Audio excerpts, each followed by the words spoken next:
Aquaman is directed by James Wan, and this is the fifth film in the DCEU, and this movie follows Arthur Curry, who is a half-breed between the people of the land and the Atlanteans. And in this film, he must stop his half-brother King Orm as he threatens to wage war on the surface world. For a long time, Aquaman was a victim of pretty frequent scrutiny from comic book fans. He was often seen as a ridiculous and just a throwaway hero who often rode on flying fish during the 1970s, but with the aid of certain interpretations of this character, for example, his depiction in Justice League Unlimited and especially Jeff Johns' New 52 comic book run, a sense of reinvigoration was brought into this character. But of course, this is not the first introduction that we have had to this character in this series. We were introduced to him first in Justice League, which came out last year. And following that film, I was kind of lukewarm on Jason Momoa's portrayal of this character. He seemed a bit too cavalier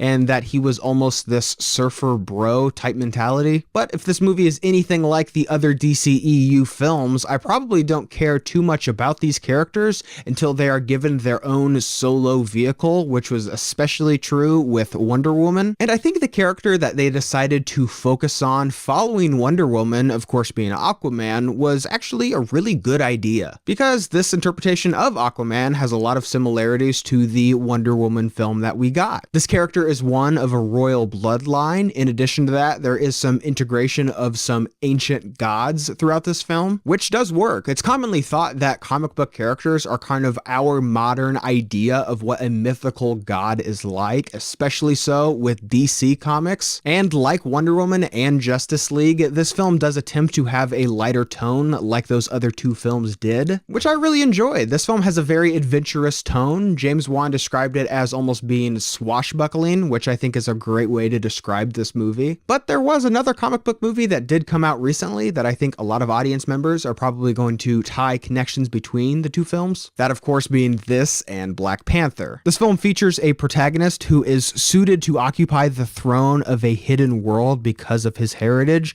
and then you have this antagonist who challenges him to a duel due to this so-called outside world. And there are some elements of this film that have more parallels between this and Black Panther, but I'm probably not going to go into any further. Now, I am well aware that this movie was in production way before Black Panther was ever released in the theaters. I understand that, but unfortunately for this film, a lot of people saw Black Panther. And I do think a lot of audience members who did go see that film and are going to go see Aquaman will probably tie some similarities between the two. It's absolutely not a slight against this movie, but I do think it is definitely worth pointing out. Something that I enjoyed about this film is the elements that it borrows from the formerly mentioned New 52 run. This movie has a lot of similarities to those books, which as a fan of that series, I really enjoyed. And not only from a narrative perspective either. Much like the other films in the DCEU, this movie looks like a comic book that is brought to life. And that's definitely something that many people will be talking about with this film. A lot of this movie looks pretty remarkable. Now, not every frame of this movie is airtight, but considering that this film is probably like 89% CGI,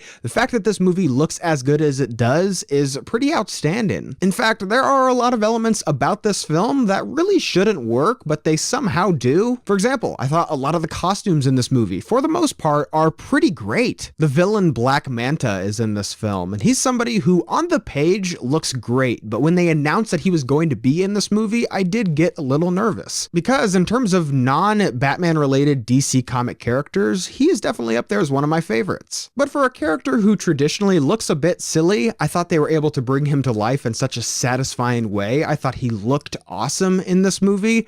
I will talk about his integration in the film itself a bit later. I also thought that the Aquaman costume in this film is a vast improvement to what we had in Justice League. They completely embrace his color scheme, and I thought it looked incredible. Another thing I really enjoyed about this film is the smaller, more intimate hand-to-hand fight sequences. A lot of these sequences are shot from a pretty far distance with a Steadicam. There's not a lot of quick cuts and not a lot of shaky footage, which I was very pleased to see. But something that I wasn't as big of a fan of were these massive scaled CGI armies battling each other. Now, I completely understand that what they are trying to portray in this film is something that cannot be really done practically with real effects. They kind of have to use CGI. I get that, but that doesn't really alleviate the fact that I didn't have very much emotional engagement in these sequences because they just look so fabricated. And a lot of this movie is very action oriented, which I think is a bit of a detriment to this film. And as a result, I found this movie to be incredibly redundant in portions. Whenever this film pauses to perhaps take a breath, it seems like it is always interrupted by a literal explosion. Because I believe this does happen about 5 to 8 times throughout the movie. And it's almost like this film is completely unaware of how to transition between sequences or moments without having an explosion. If you are going to go see this movie, keep an eye out for that and let me know how many you counted that happened in this film. Now, I did mention that there are some aspects of this film that work surprisingly well, but unfortunately, there are some other elements that I don't think were able to accomplish the same thing that this movie had intended. There are a lot of lines of dialogue in this film, in addition to some performances in this movie that are honestly really corny and pretty silly. Now, I understand that this is a movie about a man who can communicate on some level with fish. I get that. But it is precisely because of those elements that I think this film should perhaps not take itself too seriously and maybe should self-deprecate in some portions of this film. I do hope that Shazam will do this because that is another character who has some very ridiculous things that are inherent to that story. Additionally, I would hope that future DCEU movies would be a bit more focused than Aquaman was. This film does feature 2 relatively well-known Aquaman villains, and although Black Manta does look great, I thought that a lot of the development and the portrayal and the execution of this character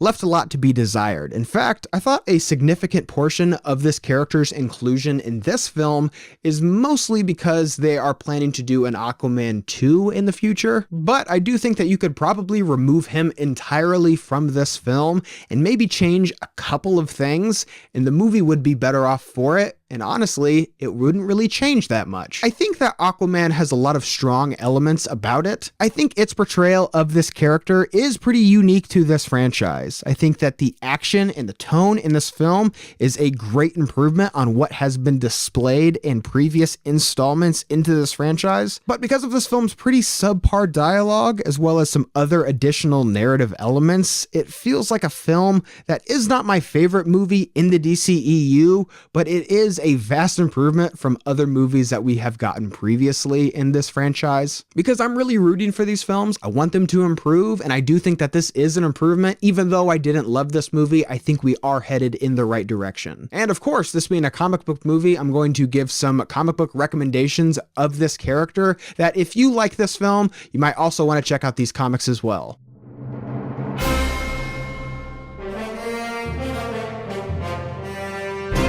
Of course, I'd recommend that you check out Jeff Johns' run of Aquaman, and make sure you also pick up Peter David's Aquaman run. And I also recommend that you check out Patrick Gleason's Aquaman Sub Diego.